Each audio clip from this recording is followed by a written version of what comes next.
Alright, so in this video I'm going to be fitting or preparing to fit a concealed toilet, wall hung toilet that is. So this is plasterboard, there's access around the back, you've seen that in a couple of videos before. And all I'm going to be really doing is building the frame for the toilet frame itself and sort of dry fitting it in up until the point where we know where we can hang the toilet. We've got the height now, so that will help us because that will give us our initial starting point. Behind the wall there'll be some woodwork to do to get the frame into position, to sort of reinforce it so it can sit there. Plumbing can be added in as well, so we'll be able to do all of the steps to fit the toilet, minus probably fitting the toilet itself. Like I say, we'll test fit it perhaps. We don't need to do anything else because we're not going to fit it properly until we've waterproofed this wall and then also tiled the wall. So first thing I'm going to be doing is tidying the back of the space, just to make it a bit easy to work and then to access it in the future. So it's quite messy. I'll just do a quick couple of pictures if you have a look at those now.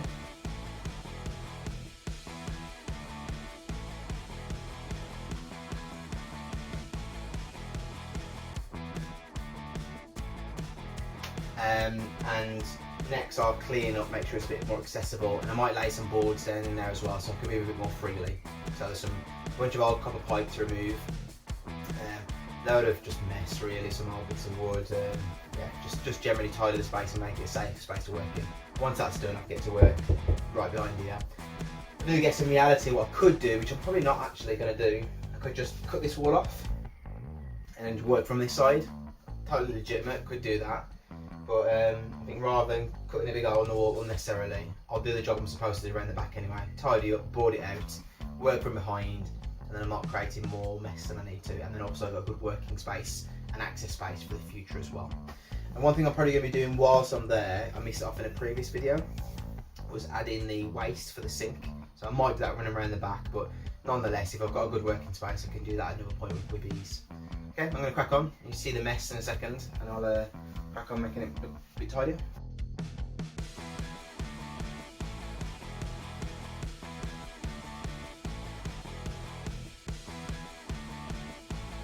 Alright, quick update. So what I've done is I've made myself a much tidier and neater space to work in, and a lot safer now as well.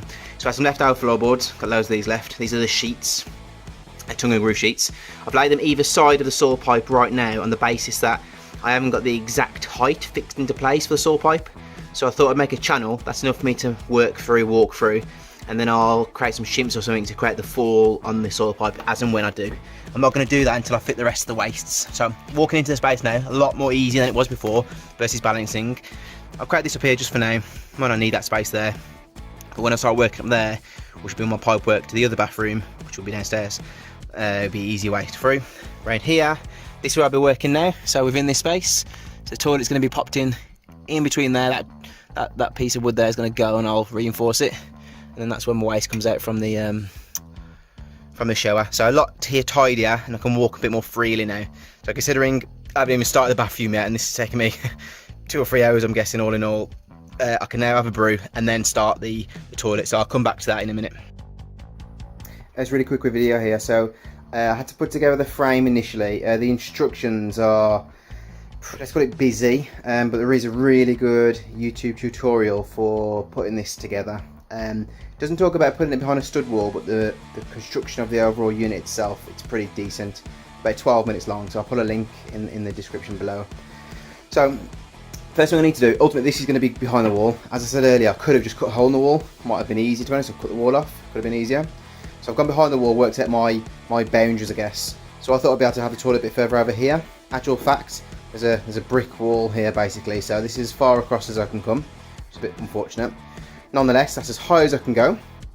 So what I need to work out first, let's zoom in a little bit here, there's a line here along the frame, and what they recommend is having that 1000 millimeters above the finished surface of the floor, on the basis that will give your toilet bowl the standard 400 millimeter height. You can adjust that if you need to, there are adjustable feet. So if I was doing it on this side of the wall, I would use as a level, adjust the feet, and I know where I stand. However, it's behind the wall, so what I needed to do is mark my potential level.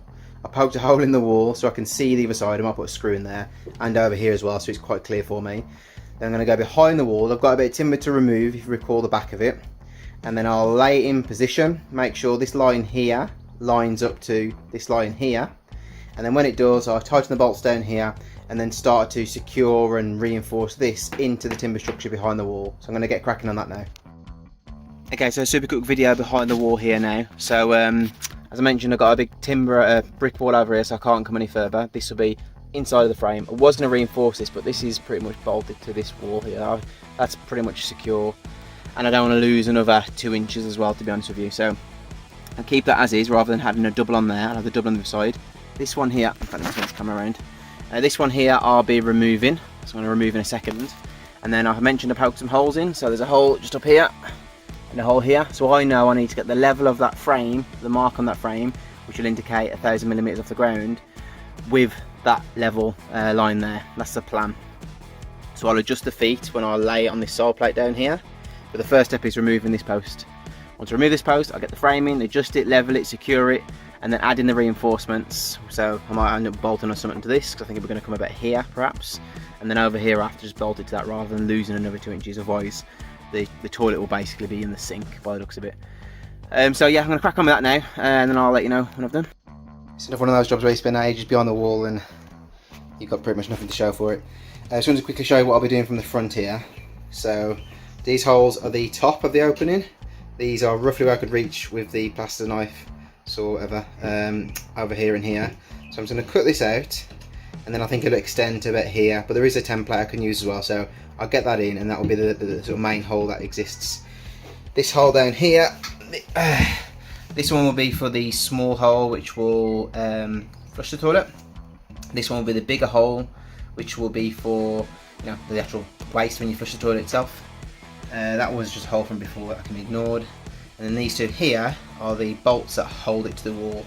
So behind here is the frame. So these are all ready now, so I shouldn't have to go backwards and forwards too often. I can just bore the holes as and where I need to, and that should be, jobs are good. And as I said previously, I'm going to have to go back behind to sort out the water when I extend it back out. But yeah, I just wanted to show you the front and the preparation I did behind the wall. Ready to cut it out, but I'll use a template so I don't just cut massive piece out unnecessarily. Okay, so I'm now wrapping up on the, if you can call it, the structural side of this now. So the frame is in behind the wall. Much more tricky putting it behind the wall rather than just taking the wall off and putting it on and then putting the wall back on. That would have been a bit easier, I think. So really what I had to do, I had to move this one post, this is somewhere over here, hence the holes in the wall, move that across. I didn't have enough 2x4 to hand, so what I did, I just sort of made it stronger by adding a few noggins in. That's really solid, that is, and then that's really snug in between the whole frame there. I don't know where this pipe is. I've lost that. The box has been open for over a year, so I've got to find another one of those. So it's bolted down to the purlin down here. It's not going anywhere there. It's also bolted into the sides up here and here, so it should be sound. But what I did extra is when you put this to a brick wall, there's brackets that go to a brick wall. So I couldn't fit those brackets on. It like made like a false wooden wall or something. So instead, I've got 2x4 coming across, which is snug and strapped into these 2x4s here. And then on the other side, I found the hole where you would have had the brackets for a masonry wall, and I screwed into that. So it's pretty solid. It's not really going anywhere. So next things I'll be doing behind here, I've put a few holes in where I need things to come out, so I know where they are. So I come backwards and forwards around here. And I've also added in somewhere, now if you can see, a few holes in there. And what I'll do is I'll cut a hole out there, the other side, and that'll be the mechanics and units. Next thing I need to do just behind here before I do move out is this is the water pipe. So not quite long enough to reach up, unfortunately. So what I'll do, I'll extend it up into there, get it through that hole. Once it's through that hole, I won't need to come back here again in terms of doing these work here, but I'll move on to that in the next video. You'll see them. Alright, so I'm going to wrap up behind here now. Much easier, by the way, having the floor down. I mean, wow. If I wouldn't have had this floor down, I think my foot would have been going through the kitchen ceiling once or twice for sure. So for now, I'll wrap up behind here. I'll get the water extended out, probably in the morning now. Get the water plumbed in, and this unit ready, minus this spare pipe I'm going to have to purchase separately because I can't find the other one. And then that'll be me wrapping up on this job then. Okay, so I'm just finishing up behind here now. So I ended up putting a 110 across, and then a 90-degree bend was one of these ones you can modify. It's quite cool. And then the elbow then into the toilet underneath. At the moment, I haven't got the vertical flush pipe. I lost the one for this set, and I cannot for the life of me find a replacement, so I'm going to have to order it from the manufacturer. It's a Grohe one. I ordered some generic ones and they did not fit, so I suspect Grohe did that on purpose. That side I finished off some other pipe work around the back as well, so I went for a different attachment on the shower waste, so that's more secure now. And then I also fit the waste for the sink in as well, so all behind here is all done minus fixing these down. Angles all looking okay, as in the runoff, but I don't want to fix anything down until I've at least wet tested it at some point. Likewise for the pipe work coming from the sink, that's all dry fit, but it's solvent well pipes, so I'll fit those at a later point. But everything else behind here is done now. I've also plumbed in the unit. I'll show you the front of that in a second.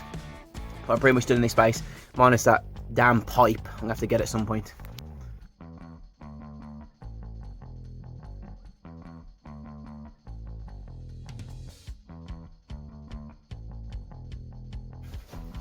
Okay, so I've got the inspection plate on now. This previous image you might have saw without.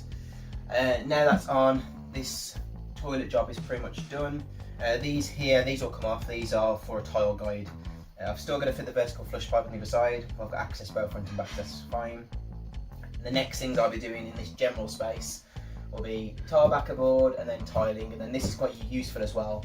This is essentially your inspection cover, so you can have access to the unit and the insides without having to do anything drastic, or if you didn't have access to the back, like I fortunately have. But what you end up doing is put tile backer on the wall, tiles, and then these intervals here are average 3mm, I think. And then you cut it as flush as possible, so when you put your actuator unit, that's the panel you push with the buttons, it'll be flush with the unit. So this is as far as this job goes now until the tiling's done basically. If I had a look at the toilet, that's going to be pretty much straightforward to fit. This is all plumbed in and live as well, so if I get a leak overnight, then at least I've got the opportunity to rectify it. That is pretty much done with this job. I did mention as well, just over here I did the waste pipe for the sinks, I forgot to do that before, and then that's all I'm doing in this space now. So the next thing I need to do, I'd like to start moving out of this area now, but I've got a couple of dependencies left. So I had a slight issue with some missing parts for a shower waste unit. Just a straight coupler and a reducing valve, a reducing body, but I couldn't find the spare parts at all. In the end, it was through Victoria Plumbing, found out it was actually Abacus was the manufacturer. I've got that on order through a supplier, so it's going to take another week or so before it gets here. Once that happens, I'll be able to finish off fitting the shower waste, to which is all sorted the other side now, including all the runoffs. I'm happy with that. I'll solve weld all of that in, and when that's done, the floor's going to go back down. So the floor here, the plywood floor, the shower base, which I've already cut the size, but I'll show you that as I take it through. And then when that's all down, there'll be waterproofing, and then likewise for the walls as well. So that'll be the next sort of job. So I generally try and finish off this space before I move. And when I do move from this space, it's going to be the bath, which is a beast to get up the stairs. I have no idea how I'm going to get up the stairs. So we'll see how we go on there. But for now anyway, toilet's ready to go. I'll do another wrap up video on this when I actually fit the toilet, which is pretty much going to be one of the last things in the bathroom once it's all tiled. But at least for this part, I'm good to go. So happy days. See you on the next one.